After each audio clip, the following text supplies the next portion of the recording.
My name is Brendan, aka the Gospel Gamer, and this is my story, my testimony of how I came to become a believer and a follower of Jesus Christ. Before I start, I want to say I'm going to be saying everything, so the depths of my testimony, and I just want to say, hey, if you have a testimony, no matter what it is, there's someone out there that needs to hear it, and it's not about you knowing if you're going to get it to them or not. It's about saying and believing, you know what, God's going to do that. You know what I mean? Also, I'm sick right now, or at least just getting over. Also, I'm sick right now, or at least just getting over a sickness. So, bear with my voice. It's iffy here and there. Um, but yeah, for starters, it really all can go back to as far back as sixth grade when I was 12 years old. Because up to that point, there's nothing wrong in my life. I actually only from ages 0 to 5 went to a church. Um, I only barely knew anything. I didn't know anything other than some vague pieces of different Bible stories. Like I knew Noah's Ark, there was animals on it, and there was two every kind. I knew that Moses had a staff and split the Red Sea. I didn't really know why or anything else. Um, and yeah, so different pieces, but really I didn't know anything about the gospel or any of that because I only went until I was 5 years old, and then going through all of elementary, just about for the most part, the rest of elementary, all of middle school, and then all of high school. I had no church or anything. I would go to youth groups here and there with my friends if they would go to Young Life or things like that, but that was very rare and never had much depth to it. There was one time at a Young Life when I actually they had everyone go out under the grass, and just so anyone does who doesn't know, Young Life is basically like a youth camp. I think it's all around the U.S., but I could be wrong. Um, but yeah, it's like a yearly or 2 times a year thing, and they said everyone go out to the grass and just pray to Jesus and invite him into your heart. And that's the one moment that I remember looking back that I really felt something. I didn't know what it was, and I just remember that moment, really feeling what I now know well was the presence of God. Um, but we'll get back to that because it was not like the most recent big time where God obviously hit my heart. But going into sixth grade, at 12 years old, I really started changing because of now people are popular and not popular. Now there's bullying. Now there's cool and not cool, and things of that sort. So it was a pivotal point for me. I can remember looking back and thinking, man, I don't even know what is life anymore because I had put my life so much around friends, being around friends, hanging out with people because I literally was put 3 years early into preschool just to have friends. And I mean, it was definitely even you could say an idol in my life, being around people and enjoying company. So going through that, then I start getting bullied or I start feeling different and start feeling depression for the first pieces of my life. Started kind of diving into relationships for the first time also, um, and none of them healthy, just kind of middle school stuff. And so looking back, it's definitely that moment in my life where I started to tank off. Up until that point was a student, really didn't do anything bad. I was very respectful, very kind to what parents would tell my parents or whatever. And so then I started hearing people talk about substances or talking about sex or all these different things, pornography. And so what I really started with was someone said that if you drink cough syrup, you'd feel different. And I knew people who smoked weed, and I thought that was dirty and not going to be good.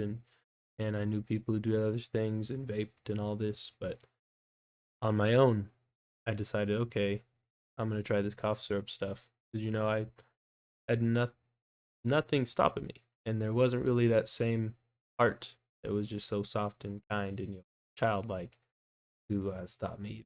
So behind everyone's back, I tried it, and it was not what I imagined, you know, being intoxicated was. I thought it was just, oh, you're completely the same, but you maybe your eyes look different. Kind of like when they put the drunk goggles on you. That's what I envisioned. But it was not. I was intoxicated first time in my life, and I really, truly was different. I didn't understand that. And I was like, oh my goodness, this is what life's about. This is the point of life. And that was just kind of on my own. So more than people knew that. So more than people knew, I truly started putting cough syrup in everything I drank every morning. I would have half a bottle to a bottle of NyQuil, DayQuil, etc. And I had a friend who would just go and steal them from Safeway either for free or for dirt cheap. And I just got addicted to the stuff and just was destroying my body. Little did I know, as I'm doing this. But time goes on, and eventually I start hanging out with the eighth graders as a sixth grader or the seventh graders because all of my same grade, excuse me, all of my same grade at the time I was very separated from and wasn't really, you know, getting along with.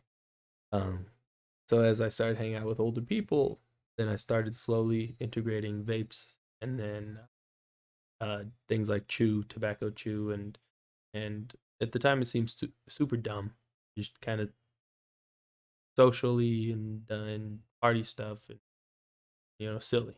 It didn't really. That's all it was to me. And as it grew and it grew and it grew, the one thing I had said was I'm not going to smoke weed, and all my friends knew this. Thought it was dirty, and even some of my close friends at the time said, I have before, but I wouldn't again. I'm done with that. Or I never have, and I wouldn't do that. That's something.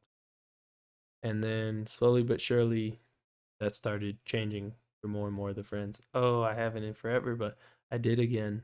Uh, and I don't mind it.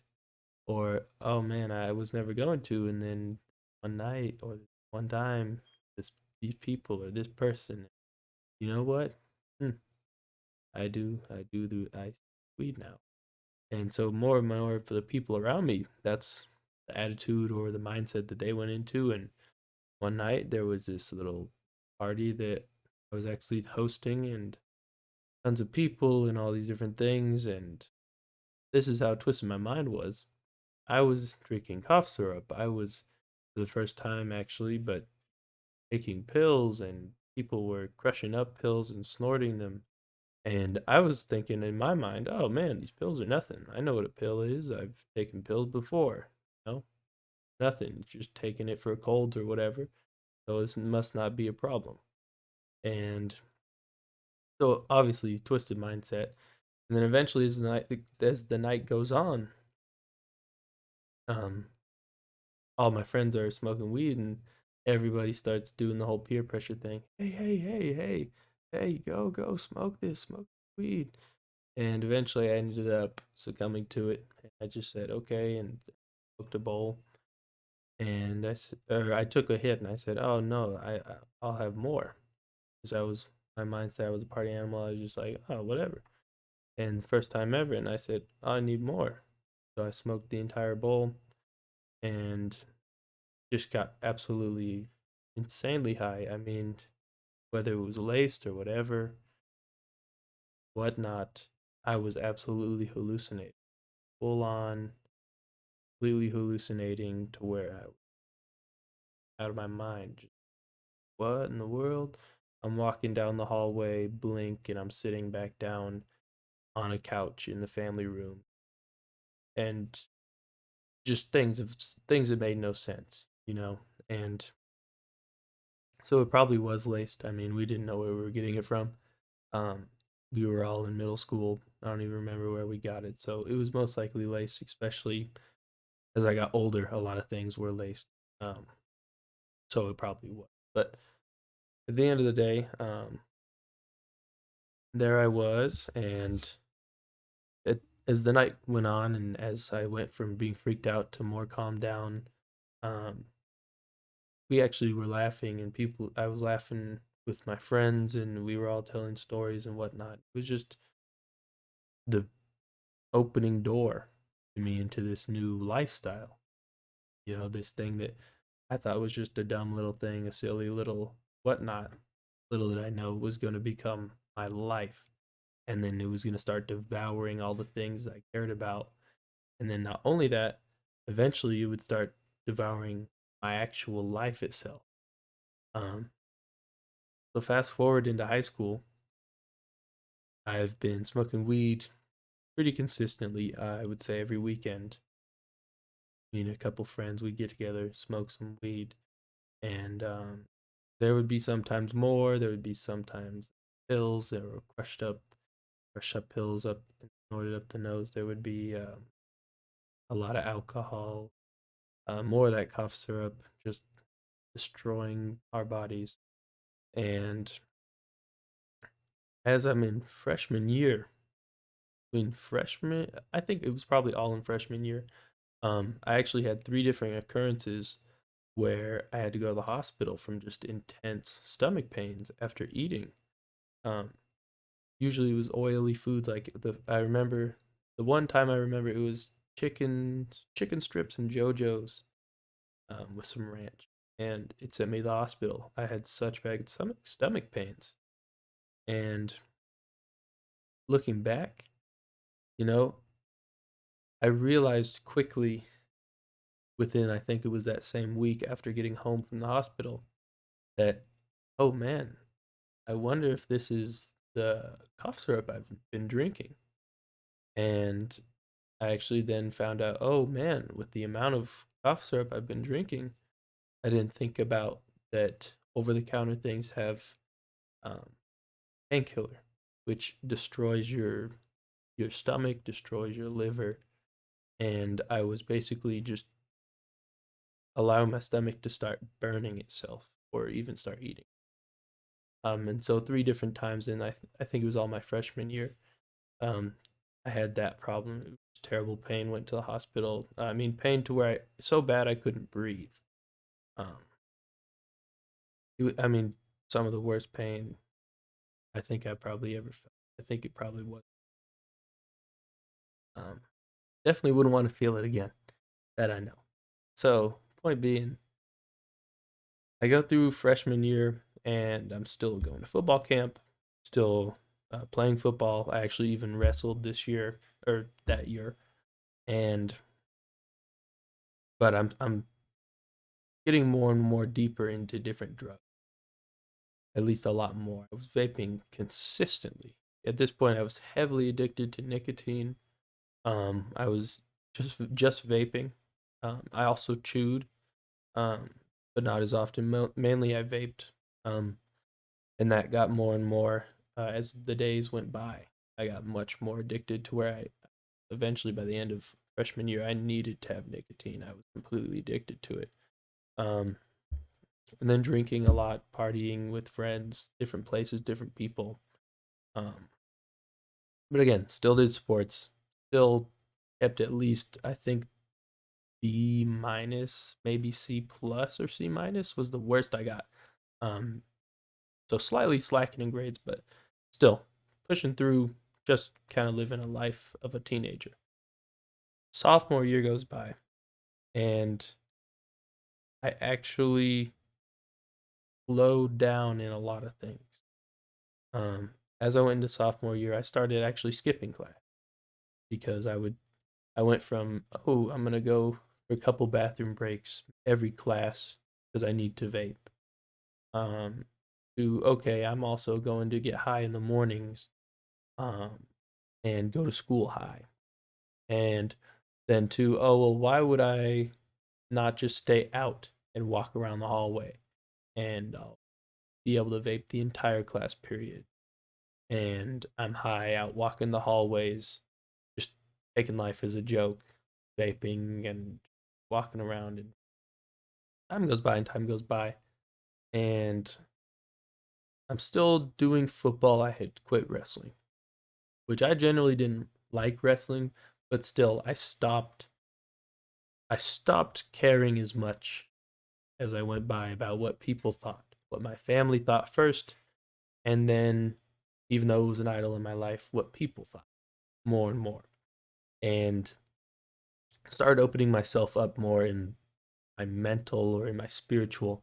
Started thinking about life. I actually had this girl from my class make me an art drawing. She was good at art, and it was of Unitarian Universalism, which is basically trying to combine. It's similar to New Age almost. It was a picture, and it had paganism and the cross and Hinduism and similar to the coexist stickers you see on bumpers today. You know what I mean? It's basically New Age. Technically, it's the search for God, but at the end of the day, it's demonic. I'm not gonna lie to you, demonic. Um, just trying to paint over Christ and the crucifixion. But before I get to that, basic point is I was going down a bad path, and I was quickening as the days and weeks and months went by. Um, so then go to 3/4 the way through sophomore year, and football season had ended, and I was completely let loose. So my time, instead of having any sort of out of school thing to occupy my time, now I'm focused on just friends, girls, drugs, alcohol, partying. Where's the next high? Where's the next hit? Where's the next party? Where? How? How much? That was my mindset, 24/7, and I loved it. I enjoyed it. At the time, I was also getting heavily into really aggressive music, um, really angry music, really um, so a lot of rap, worldly rap, or rap that just kind of talks about sex, drugs, alcohol, uh, women, things of that sort. And so, as all these things kind of keep ramping up in my life, there came a point where my friends even started to shift who I was hanging out with.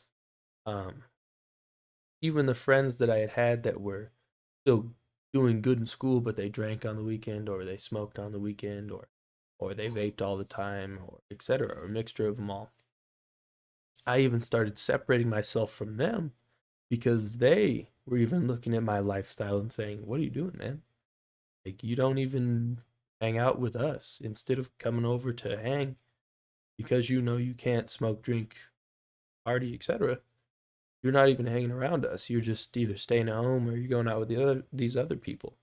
And so I actually switched to going out with those other people or being alone more often. And I switched to who I was hanging out with. And so my influences started to get worse and worse. And the good influences started to get less and less. Um, so going through into the summer of sophomore year, things really started to vamp up.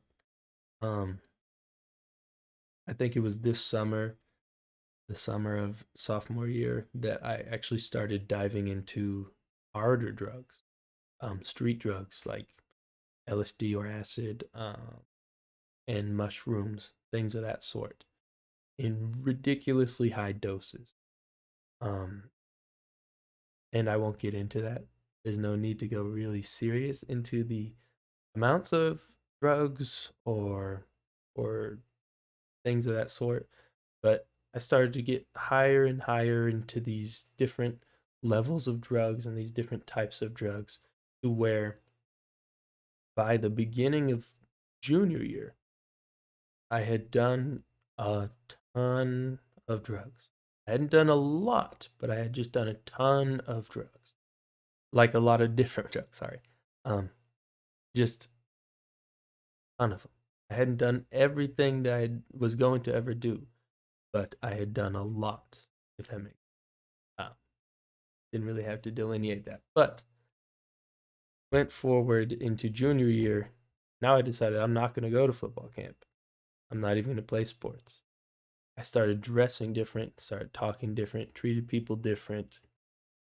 And I didn't even really notice this at the time, but apparently I was really a mean person. I got to be a really big jerk. And it was probably a combination of withdrawals all the time, always needing to get high or the smoke, vape, whatever again. And at that point, I didn't even notice, but I was being a complete jerk.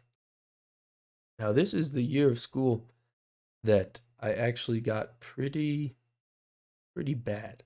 Um, and the partying with people I knew and even that would still be decent people, I started hanging out with people that didn't even go to school. That either they dropped out or they had graduated and they just at the moment were just partying. That was their life, and et cetera, et cetera. Hanging out with people from different cities and towns, um, up to 100 miles away, roughly. So getting worse and worse as far as my mindset and the things I was involving myself with. Um, and this is when things started to get a little bit more openly demonic. And I didn't know this at the time, and people didn't really pick up on this. And that's because honestly, there's a lot of ignorance. I don't want to say that as like a word of like a rude word, but there's ignorance to the demonic. Because demons are real. The Bible talks about demons, and you'll hear testimonies of people, testimony after testimony, and you might have even in your life very may well have experienced demonic things in your life. Because then I started to do drugs to where, no matter what they were, I would start to manifest these demons. Like for example, the first time I took a dab, my friend described it as me foaming at the mouth and spitting and talking in a voice that wasn't mine. Um, I get to the hospital, and as they're about to put the IV to clear my system, uh, crying these intense tears and saying, "No, no, the demons, no, and they're gonna kill me." And at the time, I was just like, "Oh man, dang! Like I'm just some junkie. Like I'm just going crazy." But looking back from a godly perspective, I was absolutely possessed. There was absolutely a manifestation of demons throughout the things I was doing, throughout the way things were going. And that's just the truth. And it's terrifying looking back because I remember these overwhelming feelings of just darkness and just this pit in my stomach, in my soul, you could say. Um, and so looking back and really knowing that was actually demons, it's terrifying, but it makes a lot of sense. You know, it's terrifying that I was just living in that place, but it also makes a lot of sense. And I'm gonna change my camera battery because it is blinking.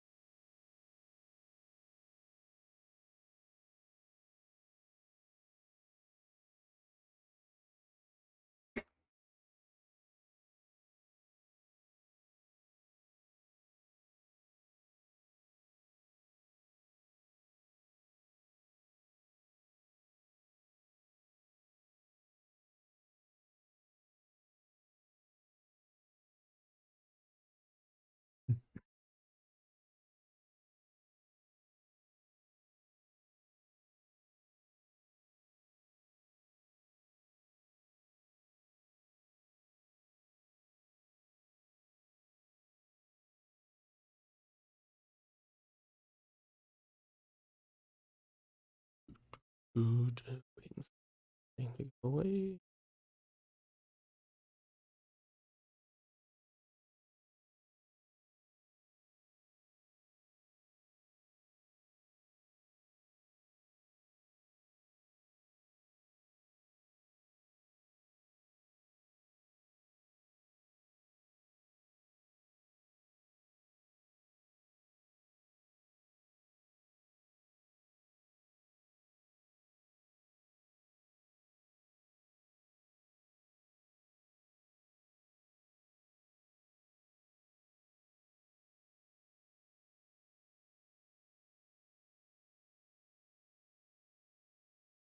Okay, I'm back. Okay, I'm back. Okay, I'm back. So as I was saying, point being made, it was just I was obviously being more and more possessed and surrounded with and tormented by demonic, by things of the demonic, demons, by um, yeah. So as that went on, things actually started to pop up that even I started to feel a little bit off about. Um, for example, not to be vulgar, but I was 16, almost 17. I go over to this girl's house. There's two girls and one dude. The dude ends up leaving. As a 16 or 17-year-old dude, outside of any parameters, not living by any judgments, high all the time. My mindset, I don't have to speak about what was probably going through my mind, if you know what I mean. There's a Ouija board popped out. This is where it makes no sense. And it didn't make sense to me at the time either. Yet I just kept living my life, didn't even think about it too much. But it was still even weird to me at that point in my life. Um, this Ouija board gets popped out. They say, "Oh, let's play in the closet in the dark." I say, okay, and we do this Ouija board, and in the closet, there I am. Now, why would I do this? Making a fool of myself. I start making these noises and I start freaking out and flipping out, and I'm just like manifesting. I don't have any different word to explain it as manifesting. Now, was that me or was that a demon? Does it really matter? But to be honest, I really do believe that was a manifestation. It didn't even make sense to me that same day as I'm going, oh man, why in the world? Why in the world? Why did I do that? Why is this going on? And barely even having a memory. Point being, there was obviously a lot of evil things going on, a lot of demonic manifestations and demons and evil. So long story short, um, junior year continues to go on, and I decide now that I've been not even going to classes, I've been getting high before I go to school, being high at school, being high after school. What's the point of doing school?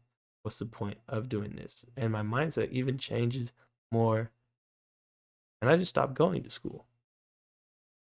I started slowly and slowly not going to classes and completely leaving the school, and then eventually stopped. And I just party hopped, couch surfed, party hopped, sold drugs, bought drugs, used drugs, and just lived that lifestyle completely. In fact, got so bad to the point where my family said to me, "Hey, listen, um, you have two options." And as embarrassing as it is to say it in this way, that this is the way that this had to happen.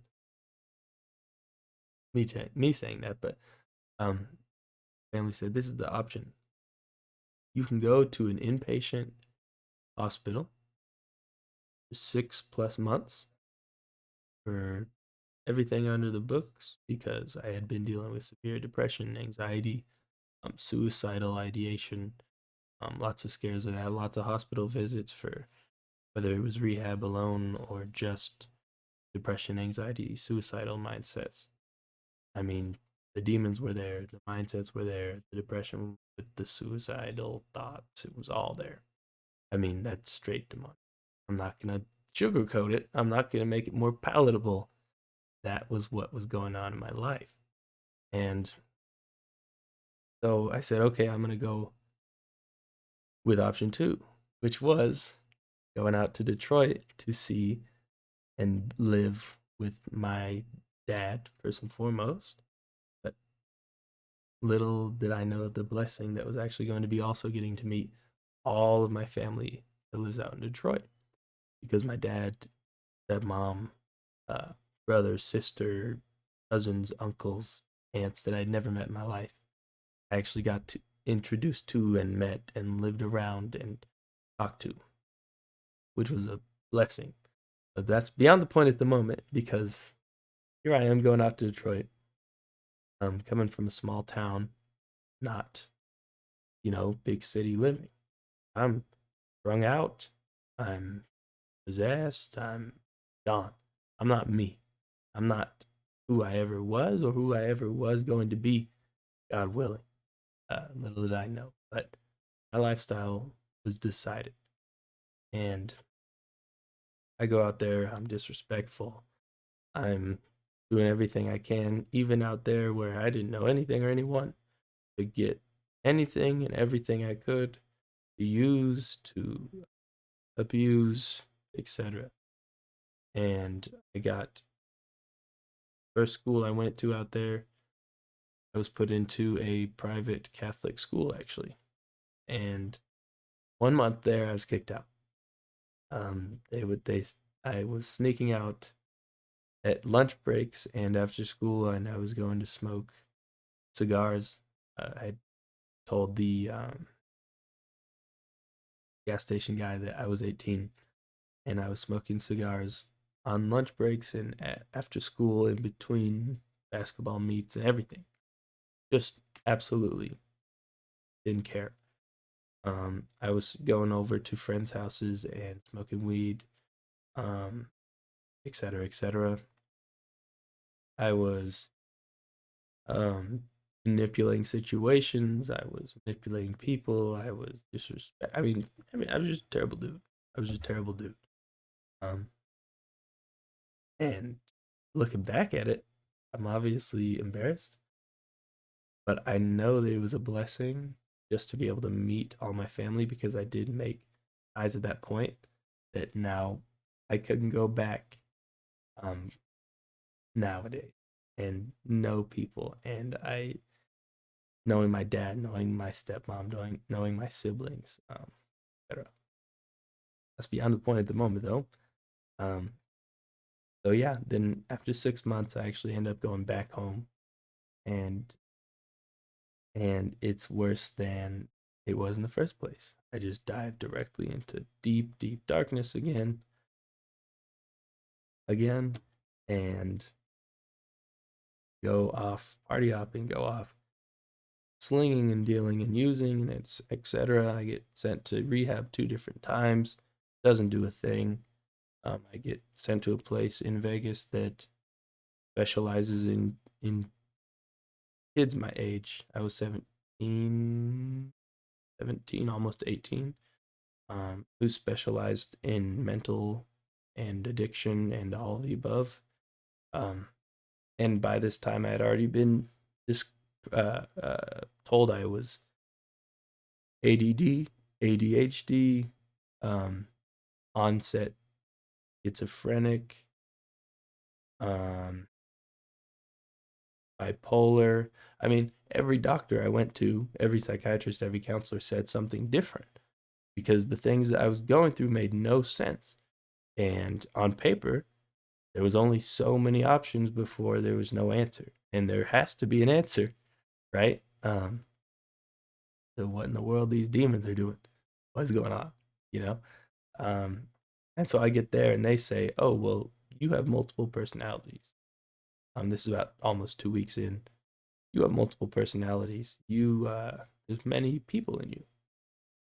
And so now I'm just like, I completely shut down at that point. Had been sober 2 weeks, right? But I was just done. I was like, I'm not listening to these people. I'm sorry. And I was kind to them. I wasn't on drugs. I wasn't even going through terrible withdrawals, but I was it was already 2 weeks in, so I was done.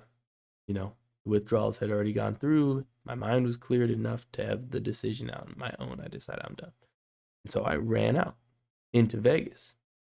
And for 12 hours, excuse me, and from 12 hours, ironically 6 p.m. to 6 a.m., which is the amount of time a fast is, weirdly enough, a 1 day fast. Oh wait, sorry, that would be like a half day fast. But 6 p.m. I left. 6 a.m. 6 a.m. I ended up going into a gas station, calling my mom, and her and my aunt had flown back down to find me because, oh my gosh, he's running through Vegas. Who knows how he's gonna survive or if he will. So it was roughly like 54 miles. I had mapped it out that I had jogged, ran, and walked because I did not stop moving for 12 hours. I had this thing in my mind that if I just keep going, I'm gonna find what I need. I'm gonna get to the point I need to go. Um, and this isn't a crazy huge point, but I was a rapper. I had decided, oh, I'm gonna be a SoundCloud rapper, and so I felt like this was all my journey to I'm gonna find music, I'm gonna find this and that. So continued to go forward, got picked up, went back home. And so as I get back, they had drove up, got my stuff picked up, flew me back home. I was just completely gone. It got to the point where as I continued to do more and more drugs, um, basically at this point, everything that you don't shoot up, I had done and I continuously did do, out into the depths. Um, and I absolutely was gone. There was no me anymore. And my family actually after I got saved have said to me, "Hey, we didn't believe that you were gonna come back. We didn't think you were even there. We didn't. We expected you. That was over. We expected that ship was sailed. Forget about a normal life. We thought you were gone. We didn't even know if you were ever gonna show up again. Whether that be because you just bailed out or you ended up killing yourself or ended up getting killed. And that's not wrong at any degree. I was in situations that were stupid. I was putting myself in harm's way. Only the grace of God kept me above water, you know? So eventually, I reached a point, very, very intense point in my life that forever there will never be a point this because it's the moment I met God. But I was in a place where I had said, my desire is to be a rapper. The reason is then people will respect me. This is my mind at the time. They'll say, "Oh, he did all these drugs. He messed himself up. Now he has all this money. Oh, now he has success. I respect him." That's what I wanted. I wanted people to respect me. I thought that I was being wronged, or I thought that I didn't. No one knew me, that I was alone. A lot of people feel that way for a lot of different reasons, and that's where I was. But this point, I realized something in my heart. I just completely knew.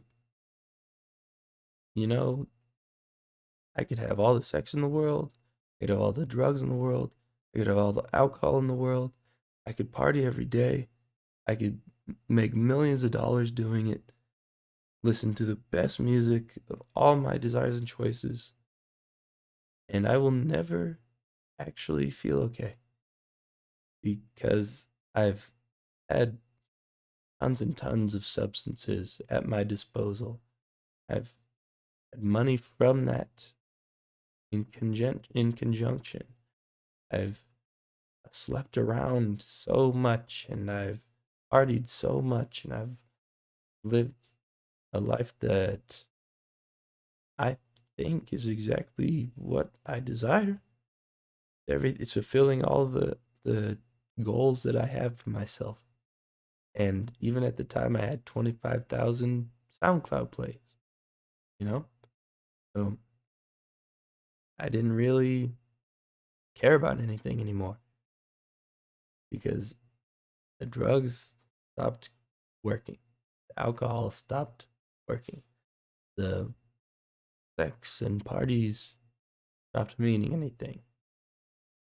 And I wasn't even in a place of depressed when I thought this, and when I kind of came to this myself.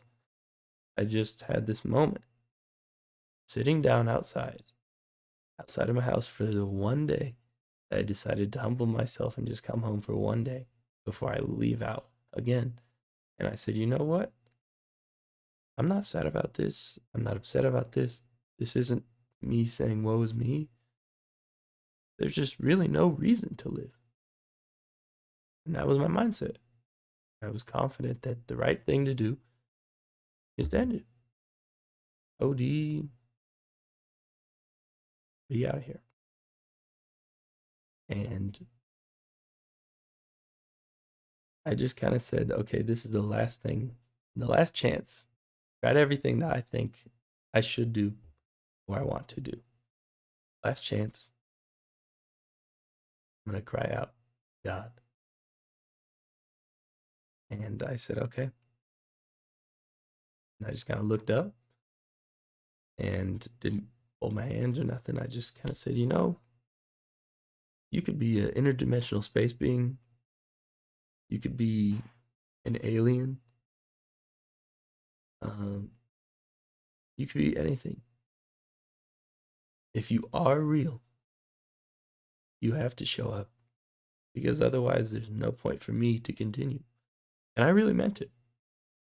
And obviously God knew that, but at that time I really meant it. I didn't know what purpose I had or anything had. And for the first time in my entire life, at least in this way, for the first time in my entire life, I felt the presence of God. And it was powerful. And it was powerful. Everything from the air in my lungs, to the air around me, to the bones of my body, to the wood slats that made up the house behind me, no matter where I looked or what I thought or what I put in my mind or there was nothing that stopped the obvious presence of God. And I knew it was God. And in that moment, this is the best way I can explain it. In the same way that in my heart I know who my mom is, who my own mother is, no matter if I never saw her again, in my heart, I know exactly who my mom is. I knew right in that moment that I was in the presence of Jesus Christ. I knew it. I can't explain that to you. Some of you might know that. You might know that. It just happened. I just knew it was Jesus. And in that moment, I knew I'm in the presence of God. I'm in the presence of Jesus. God is God. Jesus is God. And said, if you prove that this is you, and you show up like this, like you are right now, I'll devote my whole life to you. And I'm freaking out, but I didn't tell anyone. I go to bed and I wake up, and unbeknownst to me, not that I prayed for it, not that I asked for it, as I go to go smoke a cigarette or to go leave to party or to go smoke some weed, everything had been delivered. I had no addiction. I had no cravings. It was gone. I woke up and I realized not my decision. I just had no desire for it. It's like not being hungry for food after you're full. But there's just no desire. There's no craving. It's not even something I needed. It was gone. Supernaturally. And in that moment, in me, I really went, it's you. It's Jesus. It is. That was him. He's still here. He is God. I'm freaked out. I go to my mom. I say, can you take me down to my grandma's? She doesn't live too far, so I went down there. And she's watering the garden when I get there. And I go to her and I say, I really want to right my wrongs.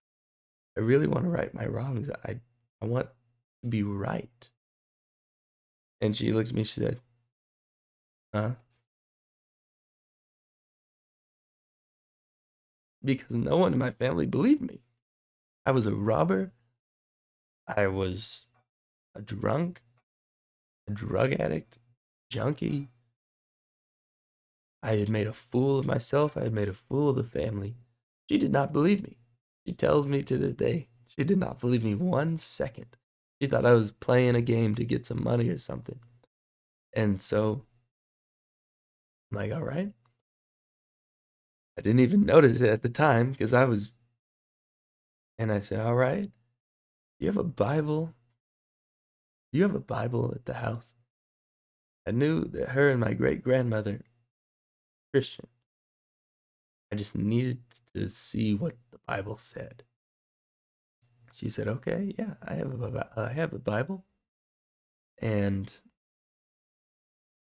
so I sit down with it and I say, what's the story of Jesus? Where do I find the story of Jesus? And she says, the gospel. I said, well, what is the gospel? And she said, that's the books Matthew, Mark, Luke, and John. And they're in the Bible in that order. And I said, oh, okay. And then she helped me find it. And I said, show me Matthew. She showed me Matthew. Stayed there for a week. And every single night, I would read 7 chapters. No one told me this. I was just staying there, sleeping on the couch, watching movies at night. And every night, I read 7 chapters. Because in my mind, because in my mind, all I know is the hell is a place. And I'm probably going there. And I just want to know about Jesus. And so I'm reading through the gospel. And as my mindset goes from God hates me, God knows my evil, God knows I am evil, I started to read the gospel. And not because I had any intelligence, because God opened my eyes and my heart and my spirit. And he started awakening me and bringing me from death to life. I started to understand it. And I started going, wait a minute. He paid the price for me. He died for me. He died for my sins. My sins are the evil. He died for them so that they're not there. I didn't completely believe this.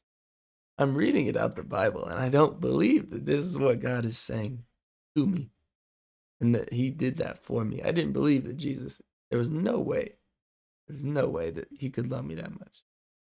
No way. And I'm worse than everyone else. I don't think that God really knows. I don't think that these people who say this really know. And I'm looking up, excuse me, and I'm looking up Jesus. Excuse me. I'm looking up Jesus' sermon. And I start listening to different pastors preaching these messages about the gospel, saying things that I couldn't imagine to be true. Because if this is true, what you say about Jesus, if this is true, what God says about me, what in the world? And I'm starting to get convicted over everything in my life because God had delivered me from addictions, from substances. I cut out all of the crud, the dirt, the nasty things in my life. I mean, it was just boom, boom, boom, boom. And I'm just, to be honest, terrified. And the presence of God was with me. There was a please excuse me. There was a time, the 2 days that I got back, the first 2 days I got back from my grandma's, got up to my room, sat down on my knees at the edge of my bed for the entirety of that day, 24 hours, until it was completely dark. I prayed with my eyes closed. My parents would come in, they'd nudge me, hey, there's food, hey, there's this. And I would just barely mumble out because I didn't want to leave the presence of God. I didn't want to stop praying. I felt like I had to do this. Oh yeah, I'm hungry. I'm okay. No, nothing. And they're going, what in the world? I was just talking to my mom about it. She said, Derek, we were really weirded out. We didn't know what was going on. Because they still, all they know is what they've seen. I mean, the tyrant I was living as. So I'm sitting here praying. Okay. The next day comes up. I get up in the morning, down on my knees, on the edge of the bed, praying that entire next day. Same exact thing. They're coming in. Are you okay? This, that. I mean, 48 hours. I just prayed. And I mean, it was absolutely fantastic. I won't lie to you. I heard the audible voice of Christ. I got close to God in a way that I never thought was possible. But just as things went by, I got closer and closer. And I ended up seeing a woman who I had known for about 3 years. She was elderly. She walked with a walker every single day. I had heard on a sermon, pray in the name of Jesus over the sick, lay hands on them if you believe, and they shall be healed. I asked this woman, and I had been baptized, by the way, also. I got baptized in May of 2020.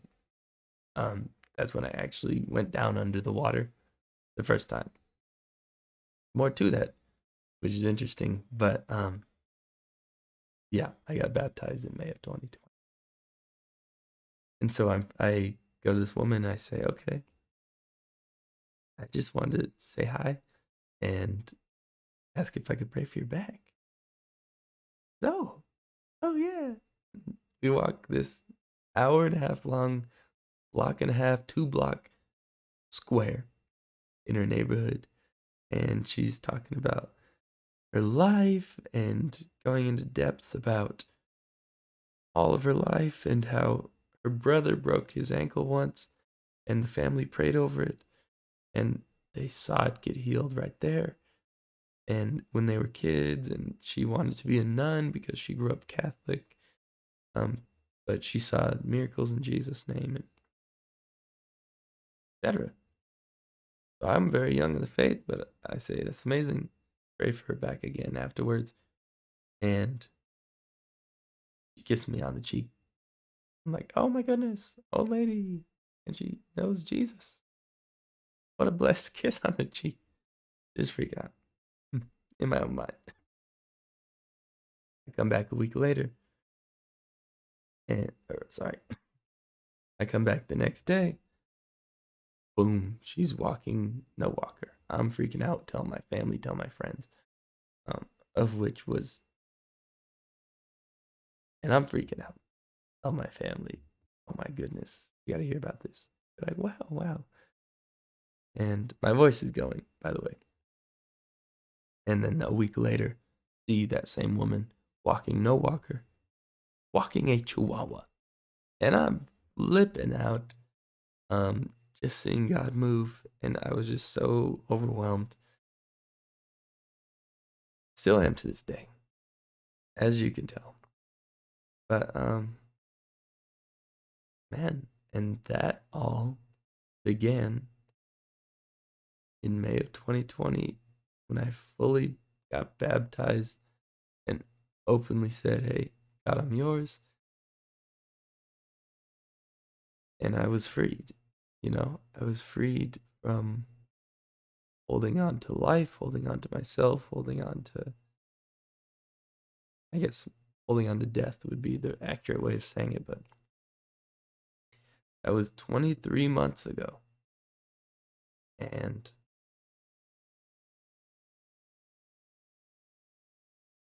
I mean, since then, as things went on, 6 months was actually the first time I started going to church. Up until then, I just read the Bible and listened to sermons. As time went on, in jobs, I felt this calling in my heart to be in ministry. And I said, God, I'm not doing anything in the ministry unless you you confirm it. Well, there was this school I wanted to go to. I bought the sweatshirt because it talked about Jesus. My life belongs to Jesus on the back of it. Um, and first time ever, Holy Spirit talks into my heart, talks in, and not audibly out, but I just had this conviction almost. Um, with this current job, which I loved, driving new Subarus from Japan right off the boat to installers all day. Loved the job, but I got this conviction from the Holy Spirit. Quit this job, put in your 2 weeks, put in your week notice, put in your 2 weeks. And I ended up putting in notice. Only a week notice though, because I got the job. And I was convicted, put in notice. I ended up putting a 1 week notice because the next job I got instantaneously. And so put in 1 week notice and got a different job delivering car parts. And about 2 to 3 months into that job, I'm wearing that sweatshirt, and the big boss of the delivery car auto body parts warehouse goes, "Hey, you want to go to that school?" I said, "Yeah."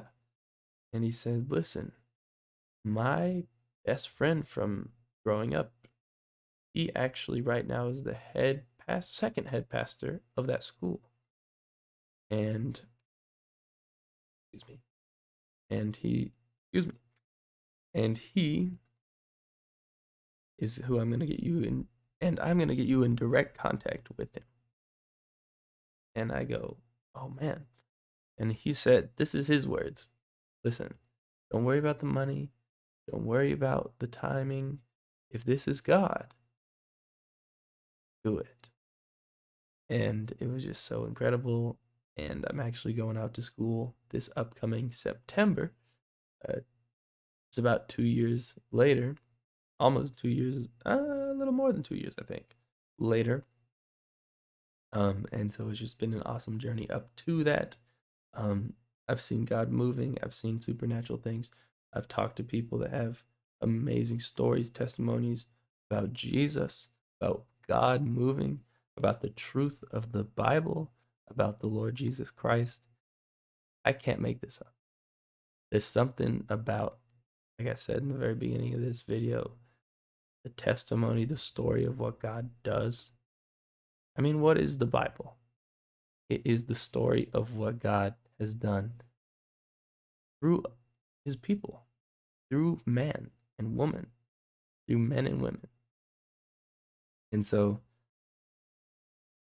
that leads basically up to this point where I'm at now. As far as why this video right here is here, around this 8 month, 9 month, 10 month mark of my faith, I felt a strong conviction to pursue YouTube. And over about a year more, I've been really seeking God, praying, and all that sort of jazz, as I've been refining what He really wants from that. And because I'm here to do His will. This channel, this video, me on this screen, I am here because He told me to, and because at the end of the day, my heart, from the love that I get from God, from Jesus Christ, I have no bigger desire than for you to receive that in the best way I can through me, and most importantly from Him. Um, just to open your heart up to God, just to really say, you know what, Jesus, I'll take a chance for you. I'll take a chance. I'll take a step in faith. I mean, it changed my life forever. From the miry pit, you know what I mean? and that's why I'm here, and that's why this channel's here, and all of that extra stuff about the channel or etc. Not what this video is here for. This I just want this to go out first and foremost before I start talking about what the gospel gamer is or what in tarnation I'm even making this channel about. I just want to talk about my God, the Lord God of all, Jesus Christ. That's why this video is here. Tell the testimony of, hey, he's real. He loves you. No matter what, he loved me. He came to me and picked me up, said, you're my son. I love you. And he's literally the best. He's literally, I can't explain that. Better than the Bible itself. So yeah, thank you so much. That pretty much wraps it all up. Almost an hour. So yeah, if you stuck if you stuck through it all, hey, thank you so much. Thank you for putting up with my sick voice. I have to get to bed because I have graveyard and it is 9 a.m. I go to work at 6 p.m. But it was on my heart to make this video and just make it in its entirety. And so here it is.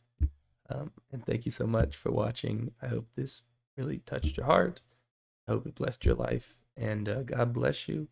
Hope you have a great day or night, whatever time you're watching this. And yeah, stick around. I hope to get a testimony out every week, give or take. Don't at me. But yeah, I'll see you later. And yeah, thanks for watching.